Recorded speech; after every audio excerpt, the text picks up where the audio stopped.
தென்காசி மாவட்டம் மேலகரத்தில் தனுர்மாத பஜனை நிறைவாக ராதா கல்யாணம் சிறப்பாக நடைபெற்றது. கிராமத்து மகாஜனங்கள் கலந்து கொண்டு திவ்ய தம்பதியினரின் கல்யாணத்தை தரிசனம் செய்தனர். தென்காசி மாவட்டம் மேலகரத்தில் ஸ்ரீ கோபாலகிருஷ்ண சுவாமி பஜனை சபா கடந்த 80 வருடங்களாக சிறப்பாக நடைபெற்று வருகின்றது. அப்பகுதியில் ஆன்மீக விழாக்கள், தனுர்மாச பஜனை, இந்திர விழா போன்றவை ஆண்டுதோறும் சிறப்பாக நடைபெறுகின்றது. அதன் ஒரு நிகழ்வாக கடந்த 16ஆம் தேதியன்று தனுர்மாத பூஜையானது ஆரம்பிக்கப்பட்டு சிறப்பாக நிறைவு பெற்றது. இதனையொட்டி தினமும் காலையில் பஜனை குழுவினர் வீதியில் நாம சங்கீதம், பஜனை மடத்தில் திவ்ய நாம பஜனையும் நடைபெற்றது. நிறைவு நாளன்று அதிகாலையில் கோ பூஜையுடன் ஆரம்பிக்கப்பட்டு தொடர்ந்து சுவாசினி பூஜையும் நடைபெற்றது. அதனைத் தொடர்ந்து பட்டாச்சாரியர்கள் ரவி மற்றும் ஸ்ரீ ஹரிஹர கிருஷ்ண பாகவதர் தலைமையில் உஞ்சவிருத்தி நடைபெற்றது. அதனைத் தொடர்ந்து மேலகரம் குளத்துமணி பாகவதர் தலைமையில் ராதா கல்யாண மகோத்சவம் சிறப்பாக நடைபெற்றது. இதற்காக கிராம மகாஜனங்கள் பல்வேறு சீர்வரிசை பொருட்களுடன் ஊர்வலமாக பஜனை மண்டலிக்கு எழுந்தருளினர். அதனைத் தொடர்ந்து திவ்யநாம சங்கீர்த்தனம் நடைபெற்றது. அதனைத் தொடர்ந்து ராதைக்கும் கிருஷ்ணனுக்கும் கோத்திர பிரகரணம் கூறி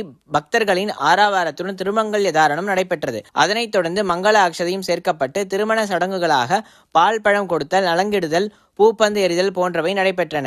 நிறைவாக ஸ்ரீ ராதாகிருஷ்ணருக்கு மங்களஹாரதி சமர்ப்பிக்கப்பட்டது.